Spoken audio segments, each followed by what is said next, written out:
നിസ്കരിക്കാറുണ്ട്, ഓതും.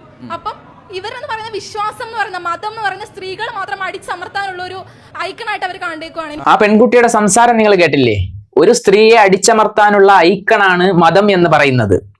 പെൺകുട്ടി ജനിക്കുന്നത് അപമാനമെന്ന് കരുതി ജീവനോടെ കുഴിച്ചു മൂടപ്പെട്ട 6-ാം നൂറ്റാണ്ടിലെ ഒരു സമുദായം ഉണ്ടായിരുന്നു.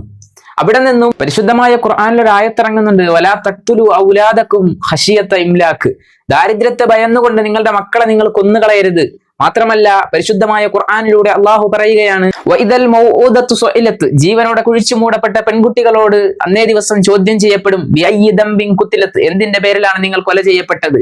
പ്രിയമുള്ളവരെ, മനസ്സിലാക്കണം, യഹൂദ മതത്തിലും ഹൈന്ദവ മതത്തിലും ക്രൈസ്തവ മതവും ഒരു സ്ത്രീക്ക് അനന്തരാവകാശം നിഷേധിക്കപ്പെട്ടപ്പോ പരിശുദ്ധമായ ഖുർആനിലാണ് ആദ്യമായി അവർക്കുള്ള അധികാരം നേടിക്കൊടുത്തുകൊണ്ട് ഒരു ആയത്തിറങ്ങുന്നത്, വലിന്നിസാഇ നസീബും മിമ്മാ തറക്കൽ വാലിദാനി വൽ അഖ്റബൂൻ, നിങ്ങളുടെ മാതാപിതാക്കളും ബന്ധുമിത്രാദികളും വിട്ടേച്ചു പോയ സ്വത്തിൽ നിങ്ങളുടെ സ്ത്രീകൾക്കും അവകാശമുണ്ട്.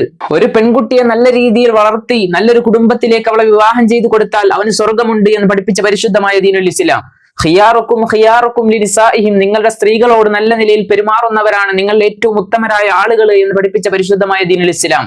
മാത്രവുമല്ല, ആ സ്ത്രീ ഒരു ഉമ്മയായി കഴിഞ്ഞാൽ അൽ ജന്നത്തു തഹ്ത അഖ്ദാമിൽ ഉമ്മഹാത്ത്, മാതാവിന്റെ കാൽപാദത്തിനടിയിലാണ് സ്വർഗം എന്ന് പഠിപ്പിച്ച് സ്ത്രീയെ മണ്ണിൽ നിന്നും വിണ്ണിലേക്ക് ഉയർത്തിയ പരിശുദ്ധമായ ദീനുൽ ഇസ്ലാം. ഒരു വജ്രത്തെ സുരക്ഷിതമായ ഒരിടത്ത് സംരക്ഷിക്കപ്പെടുന്നത് അതിന് അത്രമാത്രം വിലപിടിപ്പുള്ളത് കൊണ്ടാണ്.